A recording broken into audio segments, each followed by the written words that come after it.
Hey everybody, welcome to the greatest city in the world. You got your comfy shoes on? Good. We're hitting the streets of New York City today.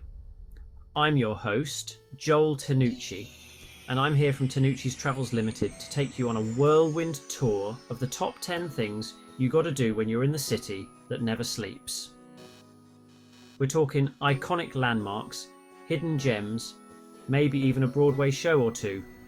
So buckle up, grab your Metro card, and let's get this show on the road. First up, we're in the heart of it all, Times Square. It's like stepping into a giant video game, with billboards flashing, music pumping, and people from all walks of life buzzing around you. You got your Elmo impersonators, your Broadway performers, and yeah, you might even spot the naked cowboy. Just maybe keep a safe distance for that one. Grab a hot pretzel from a street vendor, watch a street performer do their thing, and snap a selfie to make your Instagram followers jealous. And hey, if you're feeling lucky, try catching a Broadway show. You never know who you might see on stage. True story. But back to Times Square. It's a sensory overload in the best possible way. Just be prepared to have your mind blown, your ears ringing, and your camera roll full by the time you leave. Alright, enough about Times Square for now. We've got a lot more ground to cover, so let's hail a cab and get out of here. Alright folks, after the craziness of Times Square, we need a little chill time. And there's no better place for that than Central Park, the city's very own backyard. I mean, this place is massive, 843 acres of pure green goodness, right in the middle of Manhattan. You could spend a whole day here and still not see everything. You can stroll through the gardens, have a picnic by the lake, or even rent a rowboat and pretend you're in a rom-com. Just watch out for those rogue ducks. They're not afraid to steal your lunch. Central Park is also a great place to people watch. You'll see joggers, dog walkers, rollerbladers, maybe even a celebrity or two trying to blend in with their baseball cap, pulled down low. It's a whole world within itself, and it's the perfect place to escape the hustle and bustle for a few hours. So, whether you're looking for some peace and quiet, a romantic stroll, or just a break from the concrete jungle, Central Park is the place to be. Next up, we're taking a ferry over to Liberty Island to visit one of the most recognisable landmarks in the world, the Statue of Liberty. Now, I know you've seen her in pictures and movies a million times, but let me tell you, nothing beats seeing Lady Liberty in person. She's massive. And as you're getting closer and closer on the ferry, trust me, you're going to feel this wave of, I don't know, patriotism? Or it's something special, that's for sure. Once you're on the island, you can walk around the statue, learn about its history, and even climb up to the crown for some killer views of the city skyline. Just be prepared for a bit of a workout. Those stairs are no joke. But even if you just admire Lady Liberty from the ground, it's an experience you won't soon forget. She's a symbol of hope, freedom, and everything that makes America, well, America. Okay folks, now we're heading to one of my favourite spots in the city, the High Line. It's an elevated park built on old railroad tracks, and it's like nothing you've ever seen before.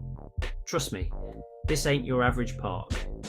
You're walking through gardens, art installations, and these cool industrial structures, all while getting these amazing views of the city streets below. It's like a secret world hidden in plain sight. The High Line runs for over a mile, from the meatpacking district all the way to Hudson Yards. And along the way you'll find all sorts of cool stuff to see and do.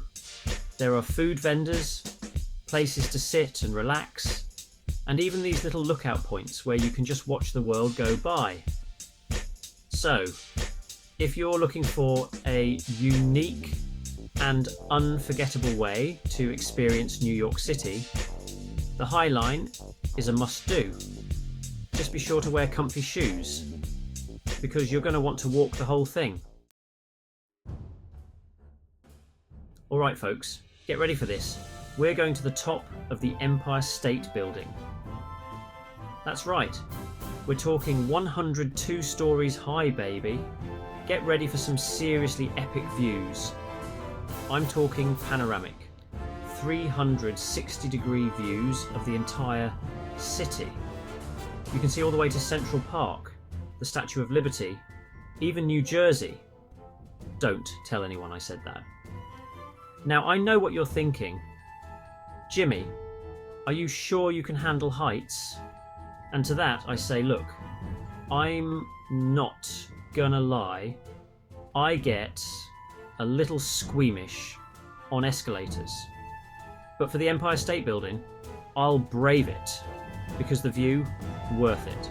Totally worth it. So if you're up for an unforgettable experience, grab your camera, hold on tight, and let's head to the top of the world. Well, the top of New York City, at least. Hold on to your hats, folks, because we're heading over to Brooklyn.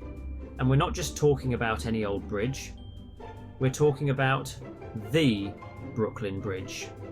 This iconic landmark connects Manhattan to Brooklyn, and it's a symbol of New York's grit and determination. Walk it. Enjoy the fresh air and those incredible views of the Manhattan skyline. It's truly breathtaking, especially at sunset. Be prepared for a crowd. Everyone wants that perfect Instagram shot. Completed in 1883, this marvel is over 140 years old. It's over a mile long. Worth every step. Alright, all you art lovers and history buffs, this one's for you. We're hitting Museum Mile, a stretch of 5th Avenue on the Upper East Side that's basically a buffet for your brain.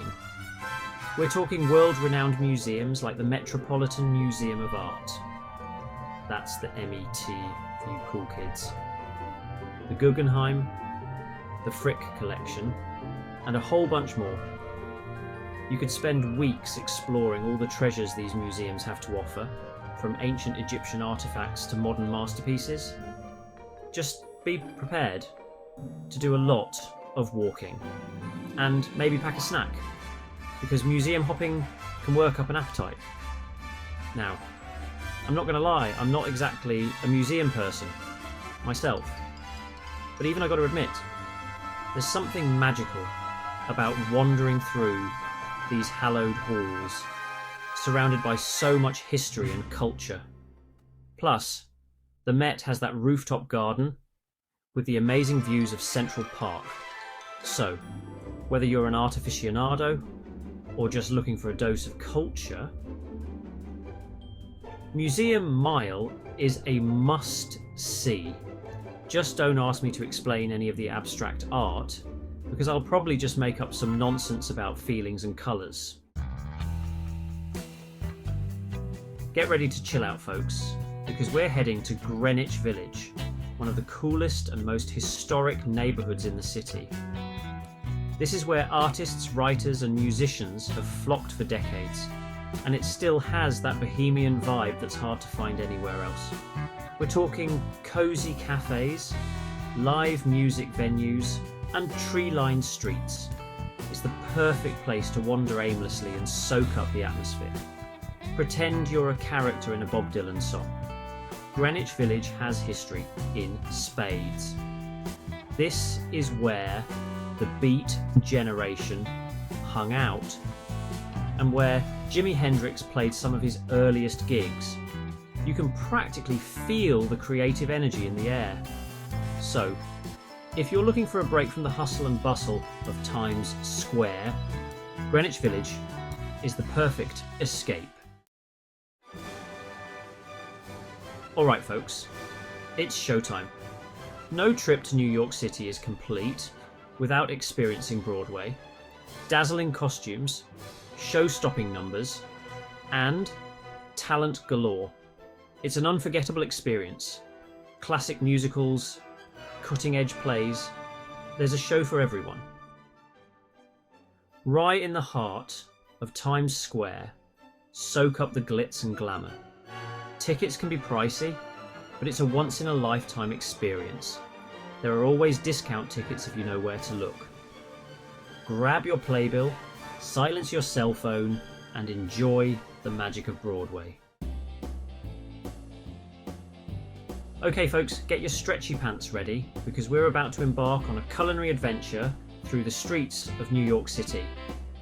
And trust me, this ain't your average food tour. We're talking everything from Michelin-starred restaurants to hole-in-the-wall gems that'll blow your taste buds away. We're starting with the classics. A big, foldable, cheesy New York slice. No, I'm serious.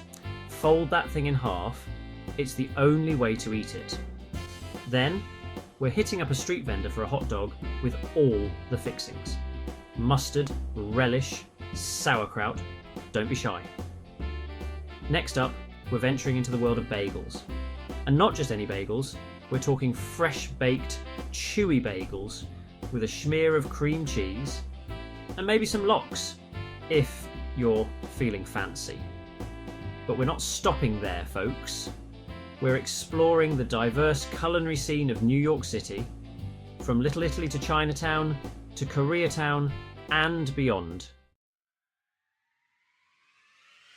And there you have it, folks. The top 10 things to do in New York City, according to yours truly, Joel Tanucci from Tanucci's Travels Limited. From the bright lights of Times Square to the peaceful paths of Central Park, this city has something for everyone. So, what are you waiting for? Book your trip, pack your bags, and come experience the magic for yourself. I promise, you won't be disappointed. Host, if you enjoyed this video and want to see more travel guides and tips, don't forget to hit that subscribe button and join our travel community. Until next time, happy travels.